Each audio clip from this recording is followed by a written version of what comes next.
الحمد لله وكفى وسلام على عباده الذين اصطفى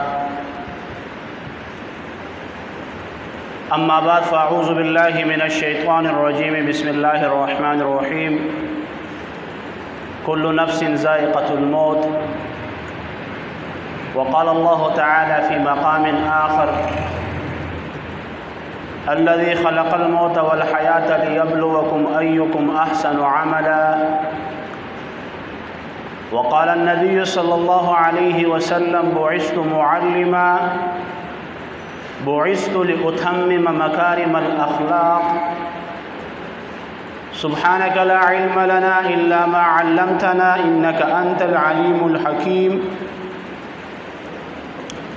اللهم انفعنا بما علمتنا وعلمنا ما ينفعنا سبحان ربك رب العزة عما يصفون وسلام على المرسلين والحمد لله رب العالمين. درود شريف اللهم صل على سيدنا مولانا محمد في أول كلامنا اللهم صل على سيدنا مولانا محمد في أوسط كلامنا اللهم صل على سيدنا مولانا محمد في آخر كلامنا.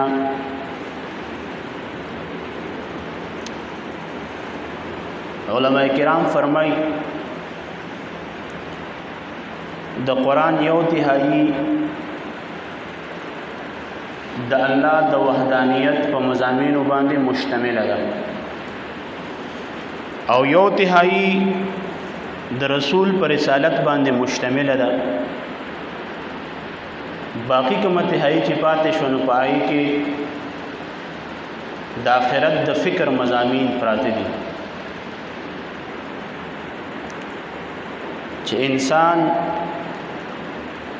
د آخرت د لپاره تیاری وکړي د دنیا ژوند د آخري او د آخرت د ژوند لپاره سبب دی. د انسان پیدایش د عبادت لپاره او د الله او د الله د رسول د حکمونو منلو لپاره شوی دی.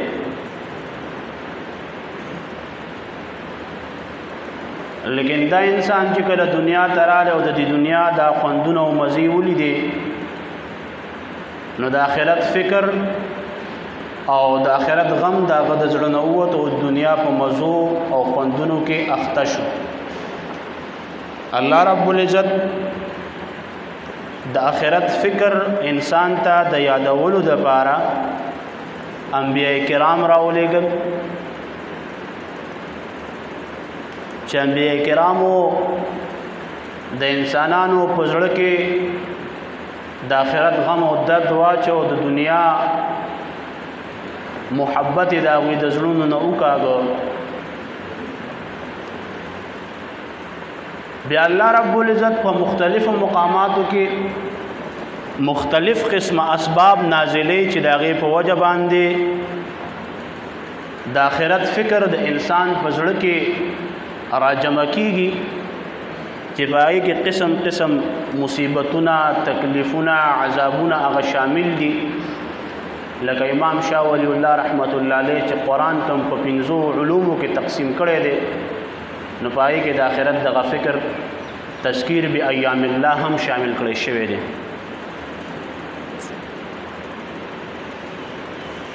او یو غټ سبب چې په هغې باندې انسان ته خپل آخرت را یادېږي او تازه کېږي او فکر د انسان په زړه کې کینی هغه مرګ دی. مرګ چې کوم انسان را مخې ته کی نو حقیقت دا دی چې د مرګ په وجه باندې د مرګ د یادولو په وجه باندې د انسان زړه د دنیا نه مړیږي. مخکینیو خلقو با ډېرې سخت برداشت کولی د قبر یاد ساتلو د پاره او د آخرت فکر په ذهن کې د مضبوط کولو د پاره کورونو کې به خلکو قبرونه سازول.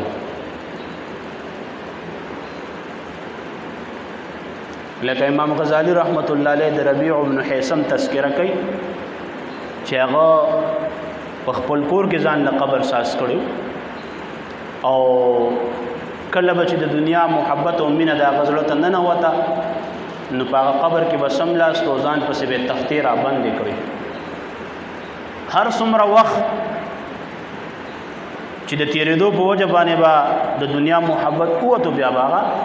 د هغه قبر نه راووتو. ابن بطوطه 200 کاله مخکې تیر شوی دی او هغه سفرنامه لیکلې په هغې کې د ایران د شیراز خار تذکره لیکلې چې دغلته یو جومات دی او ډېر ښایسته جومات دی. په ورځ کې وایي 3 پیرې انځلې کېږي. دا د هغه وخت تذکره ده او ډېره غټه جمع پکې کېږي.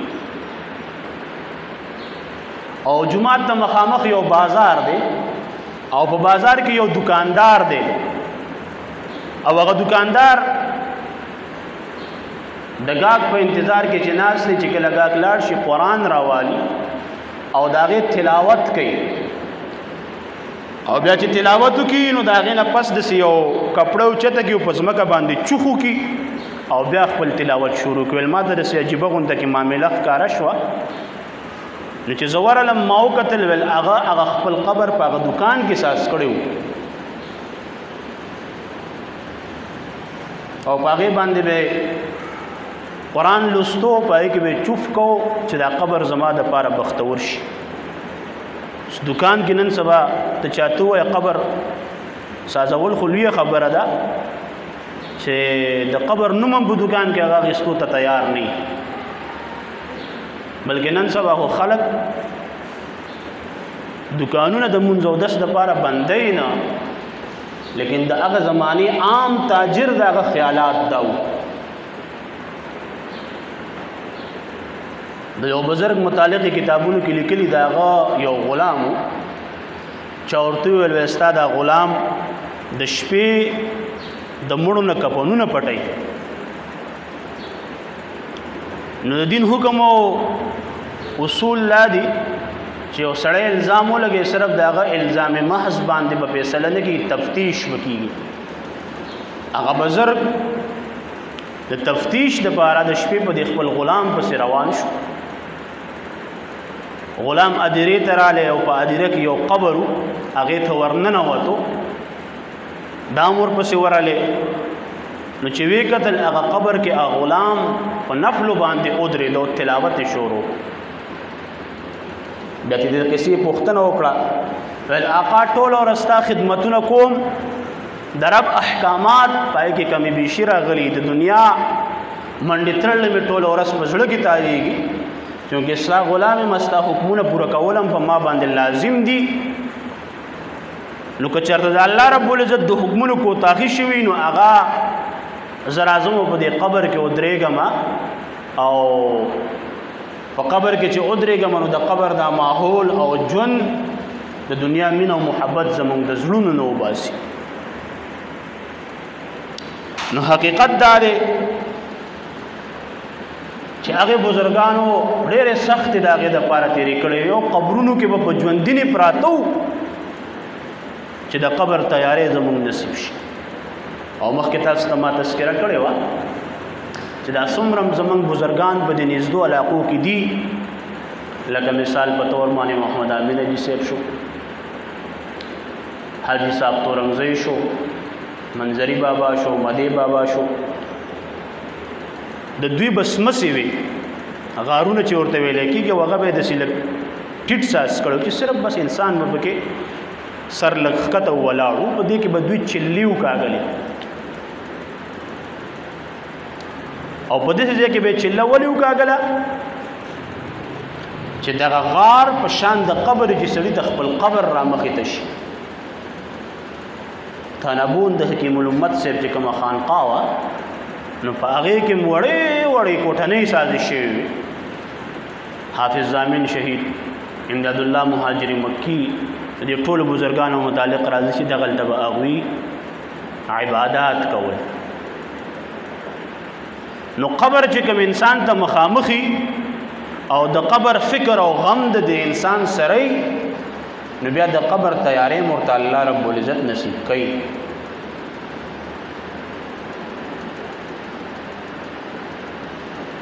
او د انسان د وعظ او د نصیحت لپاره دا خبره کافی ده چې بس یو انسان قبر ته وګوري او یو مړی ته وګوري او د هغې نه عبرت واخلي.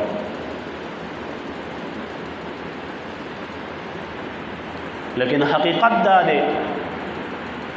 چې موږ د مړو نه عبرتونه اخیستونکي نه یو. موږ وایو چې په چا راله بس په هغه باندې راله، په ما لا مرګ نه دی راغلی، زما په کور کې لا مړی نه دی شوی. حالانکه د یو مسلمان شان دا دی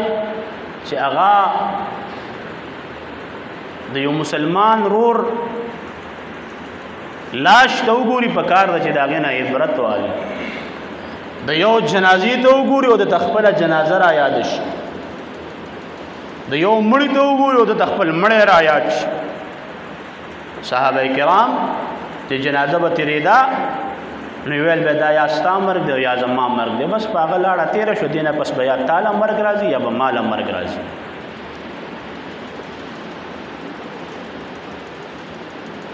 څنګه څنګه دنیا کې خلک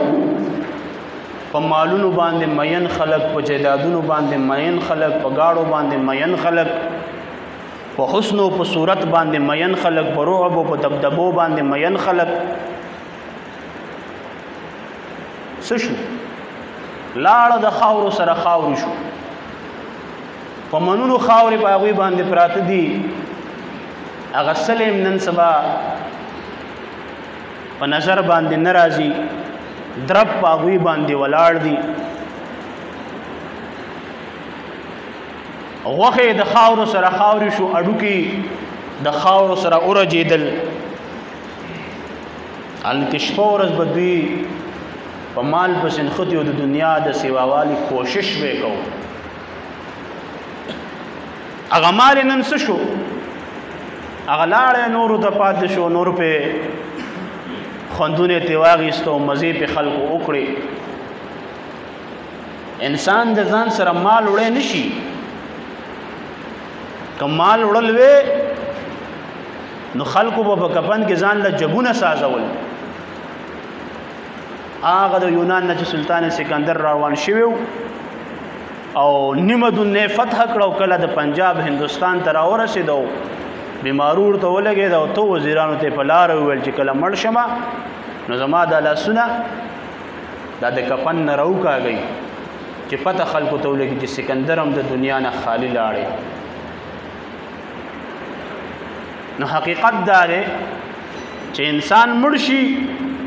پټې ته پاتې کېږي، کټې ته پاتې کېږي، بچې ته پاتې کېږي، کور، بنگلا، گاډې، مال، دولت دا ور سره یو قدم هم نه اخلي. دا هر څه د مرګ نه پس دا د بل شي. دا نورو ته پاتې کېږي. نو مرګ دا یو حقیقت دی، د دې نه انکار نشته دی.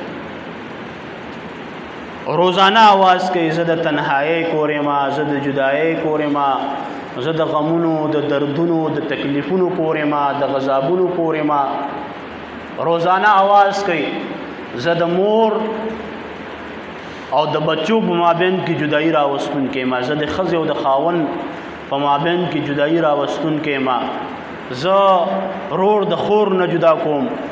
زه تره د وراره نه جدا کوم، زه ماما د خورۍ نه جدا کوم.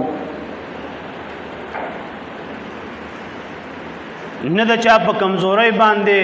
رحم کوي، نه د چا په ماشوموالي باندې ترس خوري، نه د چا د مالدارۍ او د بدماشۍ نه یریږي، او نه د چا په بیمارۍ او د رزق په کموالي خفه کېږي. مرګ دې ته نه ګوري چې دغه واړه واړه بچي دي، د دوی به څه کېږي. مرګ دې ته نه ګوري چې دا خو د کلي نه بار دی، په مسافرۍ کې دی، په کور والا به یې څه تېرېږي. مرګ دې ته نه ګوري چې دا خو پرون را واده شوې ناوې ده، پیغله ده، دا ځان له ژوند به د دې څنګه تېرېږي. په چا باندې ترس مرګ نه خوري. رحم په دې هکله په مرګ کې نشته دی، د هغې خپل یو وخت مقرر دی چې په هغه مقرر وخت باندې هغه مرګ د خلکو دپاره راځي.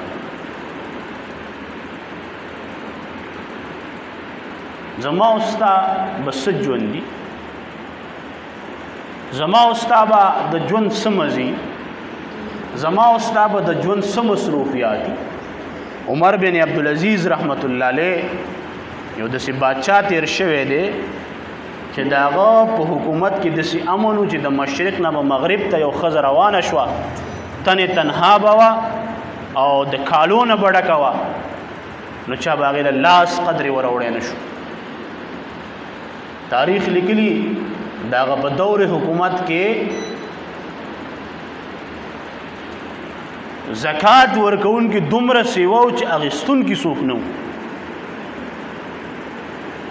الله رب العزت ډېره عجیبه بادشاهي ورکړې وه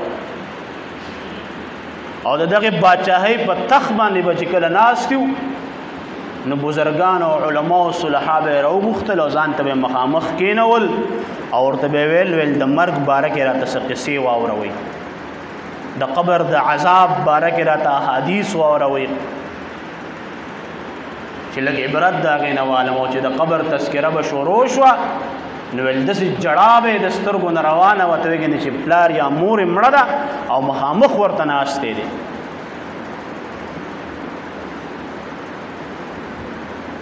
عثمان رضی الله تعالی عنہ هم چې قبر ته رالی وبدرېده نو دومره جړا به یې کوله چې ږیره مبارکه به یې په اوښکو باندې لمده شوه نو عمر عبدالعزیز رحمت الله علیه چې د باچایۍ په تخت ناست دی او خلکو ته وایي چې تاسو ما ته نصیحت کوئ چې د دې کرسۍ رعب او دبدبې د وجې نه د آخرت فکر زمانه ونځي ځکه لږ انسان ته عہده میلاو شي لږ مال دولت راشي سټیټس یې بدل شي نو بیا د انسان تکبر کوي یو سړی په تکبر باندې روانو چې ورته لکه دا دومره تکبر ولګي قرآن کې الله فرمایي ولا تمشي فی الارض مرحا دا چې دا سینه راوکاږي دا لاسونه داسې وایي راوایي په دې قینج باندې رواني نو هغه به ته ما نه پېژنې هغه ولې دې نه پېژنم ابتدا دې د یو مردار ساز کې نه شوې وه او انتها به دې هم یو بدبوداره لاش په طریقه باندې یو مینځ کې څه دي نو په خېټه کې ځان سره د مردارۍ پیټ یې ګرځې دا د هر انسان حقیقت دی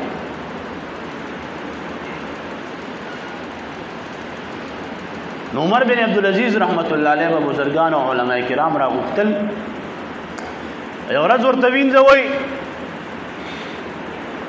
چې کومه د هغې خادمه وه ویل ما بېګا خوب ولیدو ویل ستا نیکۍ راوستو د حشر میدان دی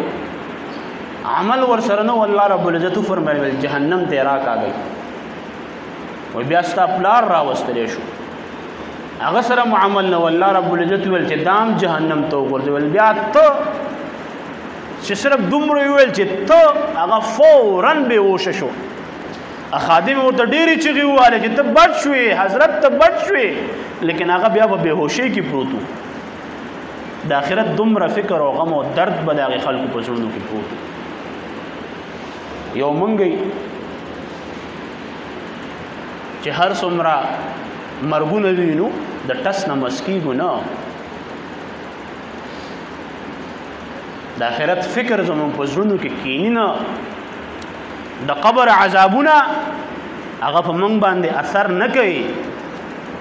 حالانکه د قبر عذاب که تذکره انسان د هغې واوري نو په دنیا کې په انسان باندې یخته رانیغېږي چې چاته د آخرت فکر په زړه کې یو بزرګو یو سپی ورله سپېړه ورکړه تنګې کو هغه بزرګ ورته ویل زه خدای دې تاڼهدار کا څه زمانه پس هغه تاڼهدار شو د مټیانو ډبې راویستې بزرګ له راغلې چې حضرت تا راته دعا کړې وه زه تاڼهدار شوم هغه ته ما دعا نه وه کړې ما خیرې کړې وې ما ویل چې ته سپی دومره ظلم کوې چې ته تاڼهدار شو نو ته به څومره ظلمونه کوې حضرت که څه خدمت یې ماته ووایي هغه ورته وایي یاره ویل داسې چلو که یو لیش لړم راله را پیدا کا د پلانکې علاقه زما په کنټرول کې ده دومره علاقه ده داسې لړم به دله راوړم چې د لیش نه به سیوی سپایان یې لګیا کړل ویل لړم را پیدا کوي چې یو لیش لړم ګوټ ګوټ چن کو لیش لړم ملاو نشو حضرت لړم ملاو نشو هغه ورته ښه ما پسې راځه یو درې ته بوتو یو قبر پای کې سوره ولدي تو ګور چې وی کته لیش لیش لړمانان پکې اړمو ولدا دا چا قبر دی ولدام ستا په شانتي او تانیدار او ظلمونه به کول لیش لړم چرته لیدلې دي لیش سکه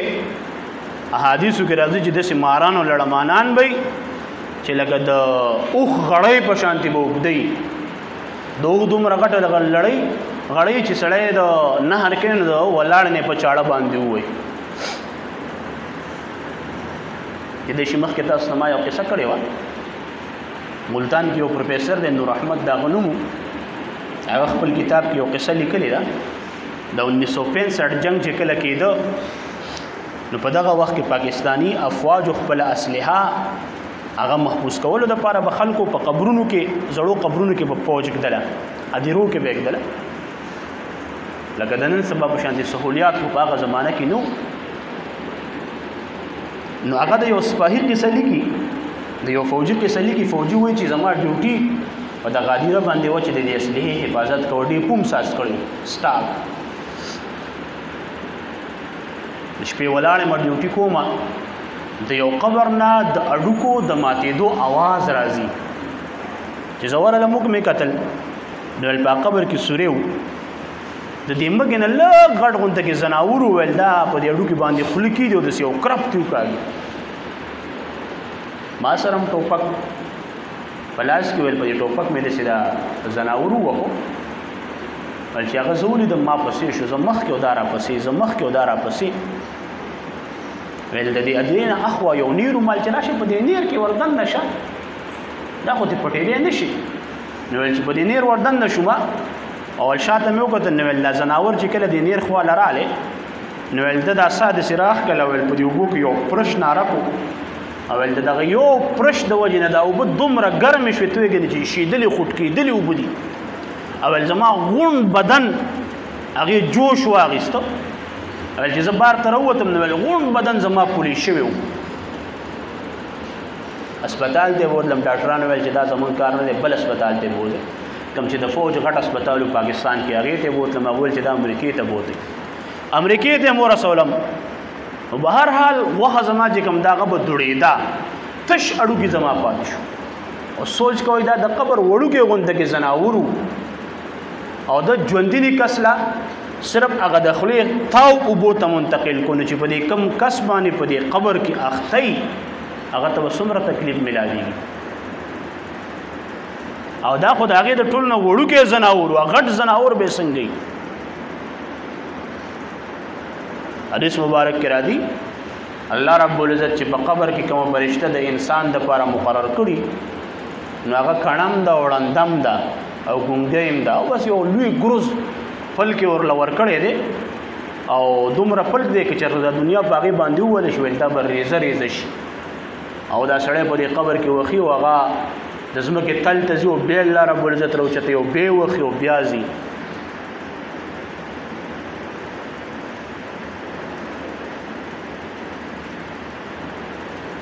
عبدالله ابن عمر رضی الله تعالی عنہ یو پیر په سفر باندې روانو مقام بدر ته چې کله ورنږدې شو نو فرمایي چې ما وکتل چې د قبر نه یو سړی راووتو زنجیرو پسې تړلې شوی دی او ما ته وایي چې لږ اوبه راله راکړه لږ اوبه راله راکړه چې کتل مې شاید ورپسې یو بل سړی راووتو هغه زنجیر لاس کې نیولې ما ته وایي چې عبدالله پام کوه ګورې اوبه ورنکې اول واپس دې زنجیر نه راکاږول په دې قبر وردنه کول چې پیغمبر علی السلام لرالمه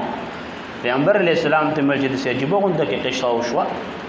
د بدر په مقام باندې روانم د قبر نه یو سړی راووتو زنجیر باندې بل سړی نیول او ماته ویل چې وبراکا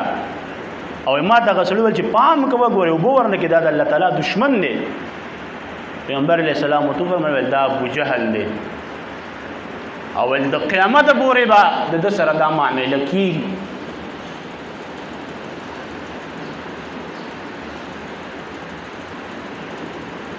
نو کور خو په کال کې 3 پیری چونه کو کمزې چورانی کې هغه پسې چونه او پلیستر په ګوتو باندې ګرځو دیوالونو باندې کرخې مه وهئ د ورځې 2-3 پیرې جارو کوو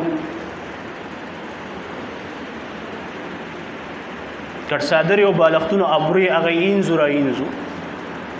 د ښایست دپاره منډې تړلې وهو حالانکې دا د انسان عارضي کور دی اصل مستقل کور دا یو دی د دې دپاره هم څه تیاری کړی دی دلته خو د یخنۍ او د ګرمۍ د دواړو موسمو خیال ساتو اوړی روان دی د شیشو غم وکوي د بیټریانو غم وکوي د جنریټر غم وکوي دا وایو که نه جمې روان دی د جمې غم هم ځان له د مخکې نه کوو په نرمو نرمو بسترو باندې پراته په فخر باندې وایو ما که جنریټر شته ما که بجلی شته ما که بیټري شته ما که سولر شته دغه ځای دپاره هم چېرته داسې تیاري کړې ده داسې عجیبه ځای دی چې تکه توره تیاره به پکې بغیر د بالغه خوب درځي نه درځي بالغ نه بغیر چې ته خوب کولی شي په کټ کې درته د چا ځای کې میلمه شو بالغ درته نه څومره ګیلې به کې بغیر د بالغه به پکې پروت دی بغیر د پکي به پکې پروت دی د دې غم پکار دی د دې فکر پکار دی د دې دپاره تیاری پکار دی څنګه د خپل کور د غم فکر تیاری کو دا هم زمون کور دی صحابه کرام هو داسې وو یو صحابي ابو دردار رضی الله تعالی عنه لراله او دغه کور دی چې وکتل نو پای کې لوښې پوزکې مزکې نه وو ورته تا جوړې د دې کور نه چېرته بل ته کډه وړې د سامان دی هلته منتقل کړی هغه ورته یو زموږ یو بل کور دی ټول سامان هملته لیږلی دی دا صحابي دا خیال وکړي چې د په رښتیا چېرته دویم کور اخیستی دی او د ابودردار رضی الله عنه مراد دا و چې زما بل کور دی قبر دا سامانونه ټول هلته تللي دي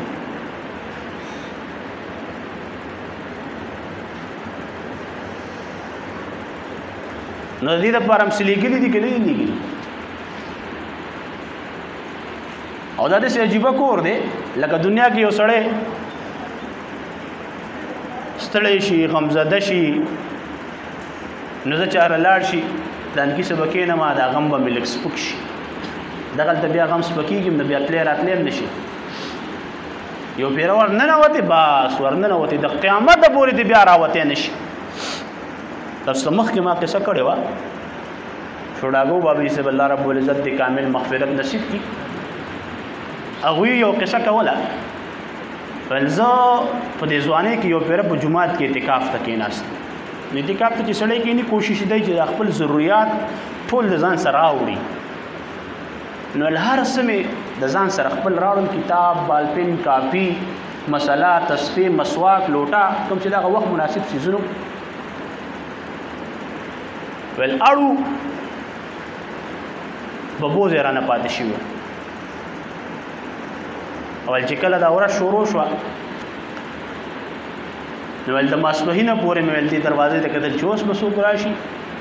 چې ببوزې به ورته ویم چې راوړه اوس به څوک راشي چې ببوزې به ورته ویم چې راوړه دا بجلیانه خو په هغه زمانو کې نه وي نو ویل بیا آخرت مخې ته راغلی قبر راته رامخې ته شو چې ځالکه دا خو 10 ورځې دي ماسپښین له به څوک راشي مازدیګر له به څوک راشي ماښام له به راشي کله 10 ورځې پس خو به ترې وځم که نه لیکن قبر چې پای کې مونږ کېدو پای کې یو عمل زما سره کمی یو شي زما نه په دنیا کې پاتې شوي و هغه قبر دپاره ضروري هغه مونږ نه کړم د قبر نه بیا راوتی شي چورې لکه د رڼا انتظام هم پکې نه دی کړی چې الله رب العزت دا قبر ما ته روښانه کړي زه اوس لاړ شه د روحاني انتظام وکړه بیا راشه داسې کېدی شي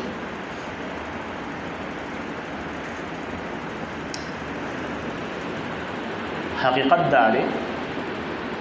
چې چا خپل رب وپېژنده او د آخرت فکر د هغه په زړه کې راغلی هغه کامیاب دی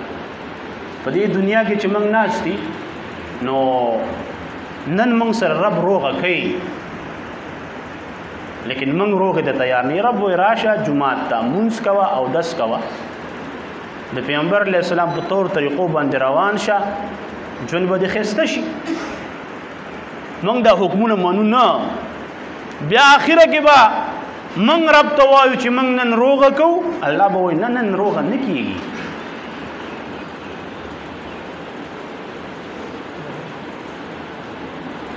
هغه یو علاقه کې د اوبو قات رالی چرته یو باندې چیو اوبه هو کرے وی لیکن د رزق درکو کرنو ناخذ خاون ته وای بغونډه علاقه کې اوبه نشته دي او زمونږ په دې جوړ کې اوبه شته دي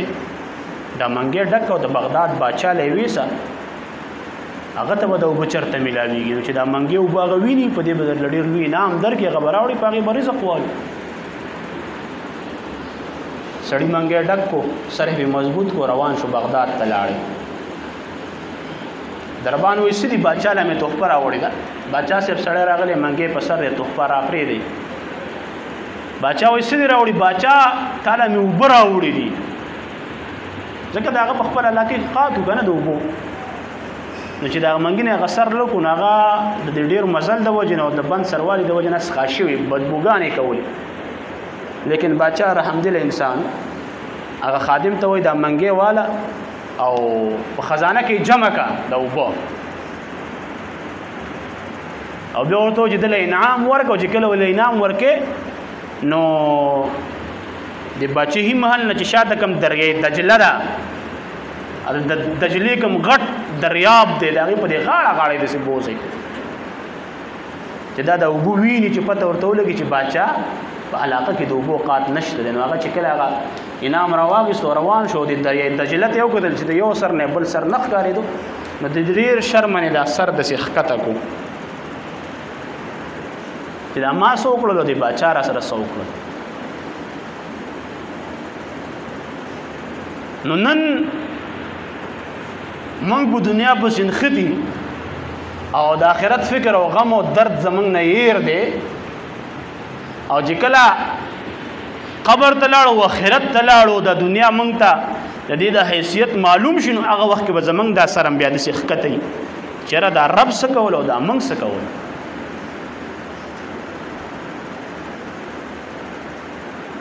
لیکن هغه وخت کې بیا دا سر ښکته کول چې کوم دی دا تاله فایده نه درکوي د پاکستان چې کله نوی نوی ساز شو نو یو سړي کاروبار کو پیسې ورته میلاو شوې نو بیا ویل چېرې ځان دپاره کور جوړو نو چې کور یې کله اساس کړي یو فقیر رالی هغه ورته وایي چې یاره کور خو داسې امساس کړی دی او بار ځای راځي او زم فقیر سړی ما به کې چوکیدار واخله زه به ستا د کور چوکیداري کوم بس روټۍ به راته میلاوېږي هغه وایي ډېره ښه ده ډېره موده اوس چوکیداري وکړه یو ورځ دې څه غلط کار وشو بس دې مالک دا سړی بې عزته کړو ډېر ردې بدې ورته وویلې د حد نه زیاتې دا سړی روان شو چې روانېدو نو بس دا یو خبره یې وکړه ویلې چې خواري هغه په هر ځای کې خواري د هندوستان نه راتلم په هجرت کې بس یو خور را سره و هغه رانه ورکه شوه او د هغې دپاره سرګردانه ګرځم کله یو در او کله د بل په در کې هلته باچا وم د سړي ورپسې ورمنډه کړه ویل ستا څه نه ویل زما پلانکې ویل د خور دې څه نوم ویل پلانکې ویل ته خو زما ماما یې او ستا د وږې نه زما مور څومره په تکلیفونو کې پرته ده څومره جړاګانې کې رور یادوي او په دغه وخت کې دا سړی ورته په دې خپو پرېوځي چې ما نه غلطي وشوه ما معاف کا او بس زه پوه شوی نه یم زما عقل کار نه دی کړی او دا غونډ کور ستا دا هر څه ستا دي راځه حقیقت ورته معلوم نو بېزتي ورله وکړه او چې کله حقیقت معلوم شو نو څه وکړل په خپو ورته پرېوځي نن موږ ته هم د دنیا د حقیقت معلوم نه دی د دې خوندونو مزو چرچو پسې موږ ښه دي چې کله راته حقیقت معلوم شو نو بیا به موږ هم په دې خپو پرېوځو مافیانې به غواړو لیکن بیا به کار نه کېږي تاسو سوچ وکئ تېره جمعه مظفر کاکا موږ سره په دې جومات کې د جمعې مونځ وکړو کور ته لاړی مازدیګر ټیم د روډ کر ناست د مونځ دپاره راتله دیکې وخوړه چې هسپتال کې رسو هغه وفات شوي اسحاق ډاکټر صاحب 3 ورځې په ایمرجنسي کې تېرې کړې د ایمرجنسي نه په ایمبولینس کې راغی د دغې خاورو د لاندې م کو پرون نه بله ورځ بچا سید ماما ټبر څه داسې په رښتیا هم بیماره نه وه چې د سړي دا خیال و چې دا به زه د هغه مخې مړه راوړم هسپتاله پورې لاړه چې راتله هغه مړه وه دا د دنیا ژوند دی یو هفته کې 3 مړي په دې یو علاقه کې وشو کفن دفن کې هم شریک وي په جنازو کې هم شریک وي بیانونه هم پرې وشو لیکن یو کس دا ویلی شي چې یاره په دې مړو باندې زما دا زړه دردېدلی دی او بس د دنیا نه مې زړه موړ شو د آخرت طرف ته متوجه شوی یم د چا ذهن کې دا خبره راغلې ده بیان د حده پورې چې ناست دی نو دا بیان په موږ باندې ښه اثر کوي خو چې بار ته وځو بس بیان بیا وځي چا دا سوچ کړه چې د دې دریم نه پس نمبر د چا ده یا به ستا یا به زما د آخرت فکر او غم او درد دم چېرته زړه ته راوستی دی دنیا دپاره هم ډېرې منډې ووالې ډېر کوششونه مو کړل او ډېر څه مو ګټل او ډېر ښه ژوند هم تېر کړو بس اوس د آخرت فکر طرف ته ځان متوجه کوي او د آخرت فکر دا مطلب نه دی چې بس ښځه او بچي مکمل پرېږده نه خپل کار روزګار کوه مونځ او دس مه پرېږده د حرامو نه ځان وساته د دوکې نه ځان وساته د دروغو نه ځان وساته خپلو خواهشاتو باندې د پیغمبر علیه السلام حکمونو او سنتونو له ترجیح ورکړه که مرګ درله رالی الله به درله راضي او آخرت به هم دی انشاءالله ښایسته دعا وکړي چې څنګه الله رب العزت عمل کولو توفیق را نصیب کړي الله د نبی کریم صلی الله علیه وسلم صورت سیرت زموږ ژوند کې راولي اخلاص تقوا للهیت هم نصیب کړي